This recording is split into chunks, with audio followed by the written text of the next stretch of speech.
Good evening, I'm Mitzi Borromeo. We interrupt regular programming for this breaking news story. The terror group Maute clashes with government troops in Marawi City. Here's what we know so far. Armed Forces Chief General Eduardo Año says 1 policeman was killed and 8 soldiers wounded so far. Año said it all started with police and military operations against Abu Sayyaf leader Isnilon Hapilon, who's in the city. The AFP chief said Maute groups in the outskirts only tried to help Hapilon. Marawi City Mayor Majul Gandamra is still holed up at City Hall. He's appealing for reinforcement. Roughly an hour ago, Gandamra told CNN Philippines lights have already gone out in Marawi. Eyewitnesses told us the Marawi City Jail and the Dansalan Junior College is on fire, and that the Maute group has left Amay Pakpak Medical Center, but sporadic gunfires could still be heard. President Duterte is aware of the situation in Marawi City. National Security Advisor Hermogenes Esperon says the president has been briefed by Armed Forces Chief General Eduardo Año. Esperon is in Russia with Mr. Duterte. Esperon clarified the Marawi incident is a military-initiated operation against the Maute, adding that Año assured President Duterte that the military is on top of the situation. We have increased the deployment of troops dahil yung points of engagement are in several places, but General Año assures that they are in full control of the situation. President Duterte is currently on a 5-day official visit to Russia. We also have on the line Lieutenant Colonel Joar Herrera, spokesman of the 1st Infantry Division. He's on the ground right now. Good evening, sir. Yes, ma'am. Good evening po. Sir, can you give us the latest? Ano ang bagong information sa inyo ngayon? Ang ginagawa po natin ngayon ay continuous po yung security operations natin. We have secured vital installations right now. In fact, we have several reinforcements have already reached Marawi City. So, tuloy-tuloy po yung coordinations natin with local government units and the communities. So the military and the LGU are on the top of the situation. Okay, so we're hearing also reports there are some people that have claimed that the Maute group are killing civilians, even teachers. Do you have any information on that?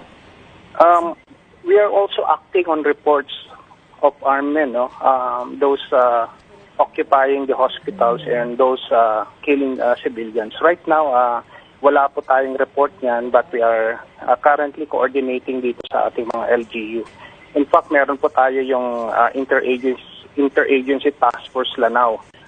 Sila po yung grupo. This is a multi-sectoral group facilitating this effort to identify po yung mga reports po na ito. So right now, nakafocus po yung military operations natin doon sa high-value target. Okay.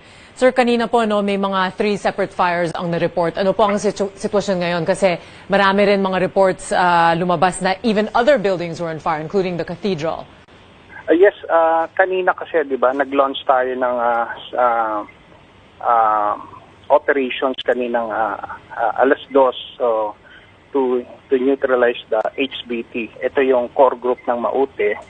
So, yung Maute group, nag-launch sila ng diversionary tactics para linlangin yung government troops natin. But right now, ang ginagawa ng troops natin is they're already occupying vital installations and even yung mga exit points po, no? Yung mga military forces natin in coordination with the PNP. So yun po yung ginagawa natin ngayon para ma-contain po yung situation. Okay. Sir, kanina po sabi nga we had a report that 1 policeman was confirmed dead and 8 soldiers were wounded. Ito pa po is that the latest? Do you have any, can you confirm this information to us? Yes, ma'am. Ito pa rin yung reports namin na nakukuha sa ground. Inaantay pa natin yung reports, no? Ongoing pa kasi yung security operations. In fact, yung mga reinforcement natin ay tumutulong po doon sa mga nasa frontline units natin right now. So our casualty, as mentioned by General Año, is meron tayong 1 KIA, meron po tayong 8 wounded. Okay. Sir, may pinapakita kaming pictures, no? And among them, earlier we saw these men in black, yung mga Maute group. Sa ngayon po, nandyan pa sila, sir, the armed men. What's the situation right now? Alam niyo ba kung nandyan pa rin sila around Marawi City? Right now is ongoing pa rin yung focus operations namin doon sa HBT, yung high value target, no? Naka-cordon po tayo doon, continuous yung pag-conduct natin ng focus military operations. However, yung ibang forces natin ay nandun sa mga areas, no? Especially vital installations, yung mga matataon na lugar to secure the area. Wala na po tayo nakikita ng mga flag yan. In fact, yung mga pinakita po nila ay those are propaganda. Yung mga ibang pictures po doon ay mga old pictures na ginamit. Okay. So right now is we also asking the citizens to help us, no?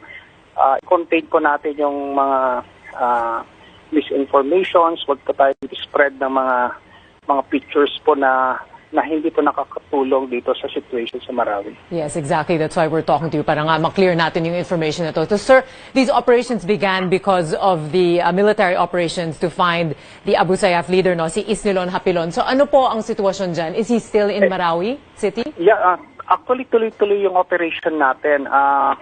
Itong hinahanap natin na high value target is nanggaling po ito sa mga concerned citizens and communities within the area. So, nung nalaman po namin yung report na yan, so we verified it. We confirm it na meron nga talaga. So, nag-launch tayo ng surgical operations to flush out and destroy the local terrorist group. At ito naman, ginawa nila is nag-conduct sila ng diversionary tactics targeting itong mga vital installations. So, yun po yung ginawa natin ngayon. We are doing our best. We are coordinating with the LGU and the communities to support us, especially in flushing out this remaining local terrorist group in Marawi City. Sir, just to clarify, this HVT or high value target, yan po ba si Isnilon Hapilon? Is that who you're referring to? Yes, ma'am. Ito po, ito yung report natin na nandun siya ngayon. No? And we are still validating it from our counterparts kasi nandun din yung core group ng HBT, no? Especially yung Maute group. Okay. So, ang ginagawa po nila is yung mga kasamahan nila nung napin down itong grupo na to. So, merong efforts yung kasamahan nila. Kaya umabot po ng more or less 50 ngayon yung kinonfront ng troops natin. 50 Maute members? More or less 50, opo. More or less 50. And in terms of our military, sir, ilan po naman nandyan? Because we know that reinforcements will be sent. How many in terms of the military? Yes, we have enough troops. We have troops coming from different army units, no? Na nandito sila under the command of the 103rd Infantry Brigade. Yes. So, yes, ma'am. We have enough troops. The military is in control, of course, in cooperation with the LGU. And reinforcements po ay nandun na po sa mga exit points ng Marawi City. Okay. Thank you very much, sir. We really appreciate you speaking with us tonight. We know it's a very busy evening. Stay safe. That was Lieutenant Colonel Joar Herrera. Thank you very much, sir. Now, let me read to you the official statement of Malacanang through presidential spokesperson Ernesto Abella. Quote, "Let us be clear that first and foremost, the president's priority is the nation's interest. He has full confidence in AFP and PNP's management of the situation, and we ask that the residents take all precaution, cooperate with authorities, and stay calm." Unquote. We now speak with security expert Jose Custodio. Good evening, sir, and welcome to CNN Philippines. Good to speak with you. Hello, good evening, Mitzi. Jose, what is your initial reaction to all of this? Of course, it's been quite a day. Well, basically, my reaction here is the fact that we can see here how overstretched sometimes the Philippine military can be in addressing all of the security concerns, especially in Mindanao. Okay, you can see here that they were running after an Abu Sayyaf personality, and next thing you know, they get hit by the Maute group. Okay, so it shows how complicated the situation here is, and also how overstretched, okay, the AFP is in dealing with all of these problems. Yeah. Right. We just spoke to Lieutenant Colonel Giyera, who says that everything is under control, and they do have enough military personnel to handle this. Yes, there are also mentions now of this being linked to ISIS, but you say otherwise. Well, basically, it's like saying that the problem here is that the Maute group originated from a local spin-off from the MILF. They're saying that it's a breakaway from MILF, and some were bandits, and so on and so forth. Okay, they may be trying to get ISIS support, but it's a different thing to say that they are ISIS. ISIS is a Levant-based organization that has a specific agenda that is attuned towards the conditions of the Middle East, okay? And this group, the Maute group, is a far different organization, okay? It's like saying, for example, that whenever the Abu Sayyaf attacks, it's the Al-Qaeda that's attacking us. No, it's not like that, okay? These are basically just local groups, because there are quite a number of local groups in Mindanao that are armed and poses peace and order problems. Again, the Maute group just happens to be one of the more notorious ones. This is the first time an attack like this has happened in Marawi City. What does this say to you? I mean, they are known, Marawi City is known as the Philippines' Islamic city, and it's home to people of different histories, different beliefs. What does that, this is cause for huge worry, and you can understand why people are thinking that international terrorists are coming into the country. Well, the thing is this, I won't go into the cultural aspect of why is it, or the psychological or the social cultural aspect. What I say basically is the security effect that it will have, okay? Because Marawi City is still a city, okay? And when you have an attack like that, then the government forces will be obligated to defend, to deploy forces to defend that city, or to make the people, the shaken population, feel reassured that the government is there. And what is the effect of that? What does that mean? It means that forces now are withdrawn from other areas and deployed to Marawi. Now, at the same time this is going on, there's an ongoing operation with against the Abu Sayyaf, okay? That's happening in the Sulu Archipelago and up to Basilan and parts of Zamboanga, and it entails, and it is involving almost around 7,000 or so AFP personnel. And when you have something like this, it tends to create pressure also to deploy forces in that area, okay? So other areas then can get stripped of AFP personnel and even PNP personnel. But remember that the Abu Sayyaf and the Maute group are not the only problems. You also have other armed groups in Mindanao, and nationwide you have the CPP-NPA, which is also, doing its own acts of terrorism. So this type of incident, it adds to the pressure on the government to keep control of the situation because if not, then things will really get out of hand. Yes, and to add to that pressure, I've been reading the comments also of netizens. Many are also worried about the timing because President Duterte is not here. He's on an official visit to Russia. What does this say to you? I mean, was this a specific plan of theirs, or should we be more concerned that this is happening at a time when our president is out of the country? Well, basically, for me, it's more on the fact that, for example, even if the president's out of the country, the AFP is still there. Okay, so there's a command setup that takes over when you have the absence of national leaders like that. So that's why even when Anyo is abroad, he's still briefed about what's going on, okay, and then in Mindanao you still have the First Infantry Division, which has that area under its operational control, and which can count on other military formations, okay. But again, like I was saying a while ago, the problem here is that it also shows the vulnerability of the government because of the fact that there are so many missions that are being assigned to it, okay, and that is why for me the government really has to take stock into what does it really want the AFP to do, okay, because I mean, there's this talk that even the AFP is going to be involved in the drug war. So if it gets involved in the drug war, what about these operations against other groups? What personnel will it be using now? Okay, because like I said, the military is stretched thin. Right. Jose, just a final question. What do we expect to happen now? I mean, obviously, this is a developing story, and we expect that a lot more information will come in tomorrow morning. What do you expect to happen in a situation like this? What's next? Well, basically, the government will try to show its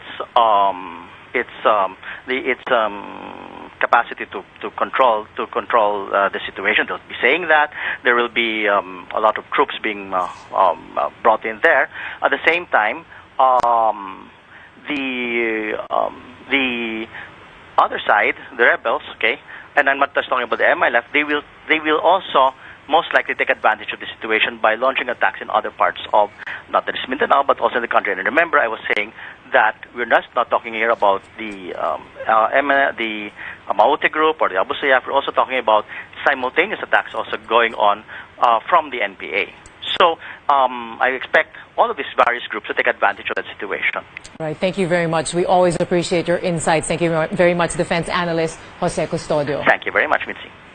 We're also getting a statement from Vice President Leni Robredo. She says, and we quote, "Buo ang ating loob sa kakayahan ng ating sandatahang lakas na maresolba ang sitwasyong ito. Sa ating pakikipag-ugnayan sa liderato ng AFP, tinitiyak nila na kontrolado nila ang sitwasyon at malulutas ito sa lalong madaling panahon.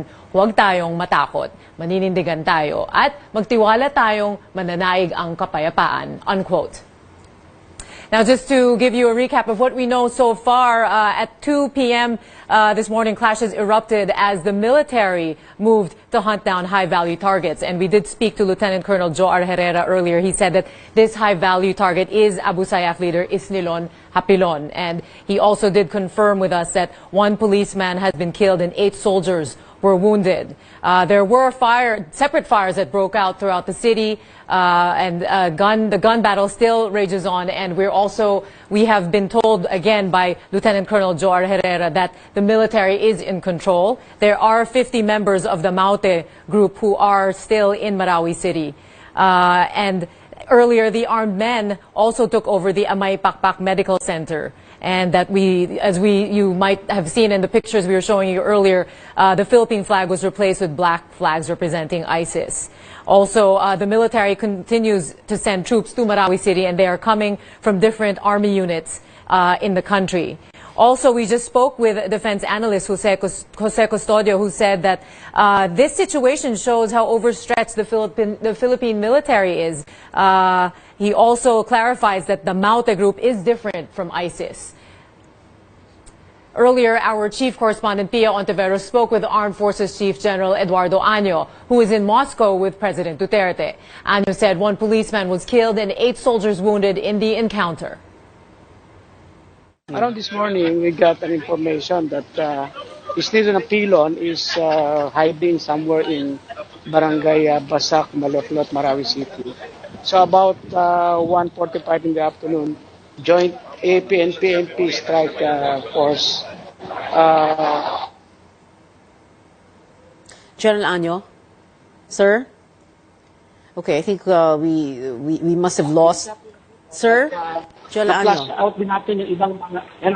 Yes. Yeah, go ahead. Sabi ko, nagkaroon ng part-fight dito habang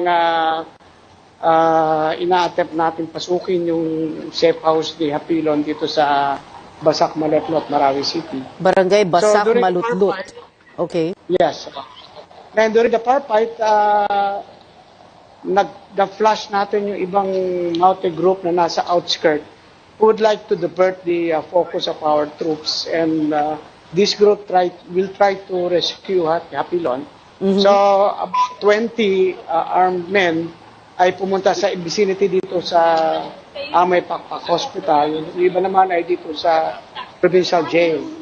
And we have enough troops there. May mga parking pa tayo. So please advise the residents to stay inside their houses and remain calm. We will clear the area. General Año, yes sir, General Año, Yes, can you confirm 6 wounded on the government side? Is that correct?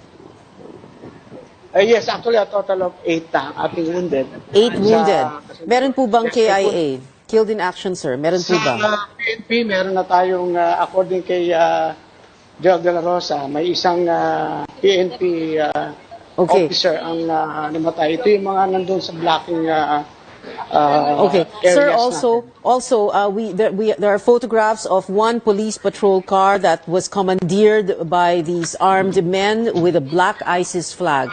Are you aware of that, sir? Yes. Okay. Well, ito na yung part ng mga checkpoints natin na binablock yung possible exit ni Hapilon. Kasama ito sa na-encounter. Nagkaroon tayo ng mga sporadic Yeah. Well, sir, so what is the encounters. situation right Yes. now in Marawi? Are things under control, or you're still trying to clear the area? How many men, armed men, are we talking about? Because I was speaking to a resident just now. He was saying that the Marawi city jail is burning, the Dansalan College is burning. What is going on? Now, we are in full control. Ang mga armado na to, they try to distract the troops, no, by burning, conducting diversionary activities. Yes. Okay. But, we are fully in control. In fact, sabi ko nga, i-clear natin one by one. Hindi kasi natin pwedeng sabihin cleared na kasi baka may makahamak. But Yeah. So, sir, so isa how many? natin i-clear yan overnight. Yes, sir. This is Maute Group, right? Maute The Group. Maute Group, yes. It's How Maute many Group men? under- How many men, sir? A while ago, we were showing photographs. In one photograph, there are 12 of them. So how many men are we talking about? Pilon has about 17 with this in his group, you know, inside dun sa kanyang safe house. And about 20 yung pumunta dito sa hospital. And probably around 20 others itong sinasabi natin gumagawa ng mga diversionary. So we can say na siguro more or less than 50 itong mga multi-group na nakakalat dito. Kaya lang siyempre parang ang dami-dami kung titingnan. But Okay. sabi ko nga, please advise the civilians to stay inside their houses. Yes. And Sir, so- please report kung meron silang mga information directly Yeah. dun sa ating police at AFP. Oo. Si Well, sir, General Rolly Bautista ang ating ground commander. Yes, yung division commander ng General Rolly Bautista, 1st Infantry Division Commander, sir, is there. Yes, yes, Sir, yes. well, right now, actually, since early today, many netizens have been posting videos, photographs on Facebook, on Twitter. There's a whole veritable source of information there. Is that one source of Yes. info for the AFP also? We're showing many of those photographs on Facebook right now, sir.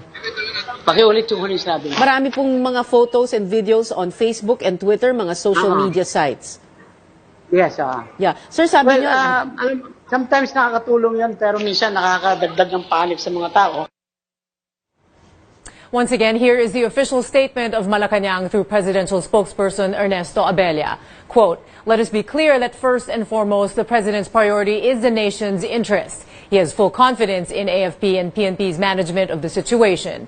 And we ask that the residents take all precaution, cooperate with authorities, and stay calm," unquote. Now, trending on Twitter worldwide at this time is hashtag Pray for Marawi. Twitter user Luigi Cat starts with, quote, "Normal lang yan sa Mindanao," then went on to say, "No, this isn't normal and it doesn't warrant apathy either way." The University of Santo Tomas Central Student Council tweets, "The Tomasian community is one in prayer for those who were afflicted with the violence in Marawi. Spread peace, spread love." On Facebook, Irene Joan Aguila said, "This cannot be happening, not in my country, Lord. I'm scared, I am devastated. I want my leaders to arrest the situation and address this now." And Alec Francis Altea Santos says, "It is extremely disturbing." His post reads, "At the root of extremism is extreme inequality and poverty, which drive people to believe deception and lies. I hope the siege on Marawi City ends soon."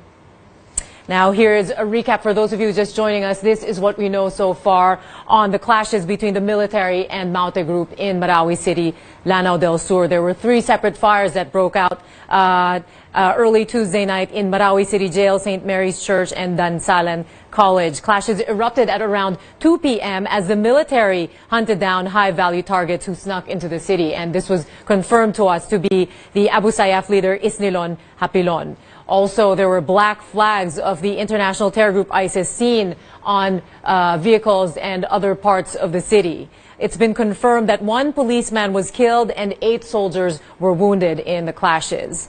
Also, the armed men, from the Maute group took over the Amay Pakpak Medical Center and also blocked checkpoints in the vicinity.